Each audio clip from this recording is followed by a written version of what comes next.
আসসালামু আলাইকুম সম্মানিত ভিউয়ার্স, কেমন আছেন? আমি মোহাম্মদ জাকারিয়া, চিকিৎসক, মোটিভেশন স্পিকার। আপনাদের মাঝে স্বাস্থ্য বিষয়ে আলোচনা নিয়ে আসলাম। বন্ধুরা, বিভিন্ন সময় বিভিন্ন ধরনের আলোচনা নিয়ে এসে আজকেও স্বাস্থ্য বিষয়ে আলোচনা। তো বন্ধুরা, আজকে আলোচনার বিষয় যে নাক দিয়ে আপনার রক্ত পড়ে, এই কারণটা কি করে বুঝবেন।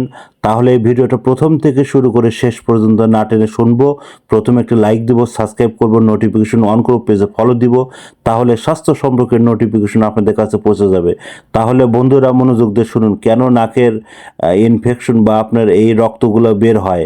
তো বন্ধুরা, নাকের মধ্যে যখন আপনার ইনফেকশন হলে কিন্তু এ ধরনের সমস্যা হয়। আবার নাকের ভিতরে আপনার টিউমার থাকলে এ ধরনের কিন্তু রক্ত আসতে পারে। নাকের মাঝখানে হাড় অতিরিক্ত বাঁকা হলে এই ধরনের সমস্যা হয়। জন্ডিস বা লিভারের প্রদাহ হলে এই ধরনের সমস্যা হয়। উচ্চ রক্তচাপজনিত সমস্যা থাকলে এ ধরনের সমস্যা হয়। এবং রক্তনালীতে জন্মগত কোনো ত্রুটি থাকলে এ ধরনের সমস্যা হয়।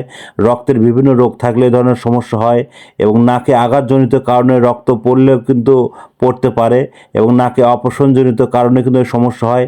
নাকে সর্দি বা আপনার সাইনোসাইটিসের সমস্যা থাকলে কিন্তু এই ধরনের সমস্যা হয়। তাই বন্ধুরা, আপনারা প্রাথমিকভাবে স্বাস্থ্য কমপ্লেক্স দেখান, বা আমাদের 100 বছরের প্রতিষ্ঠান যে কোনো গোপন অসুখ বিসুখ আপনারা যোগাযোগ করতে পারেন।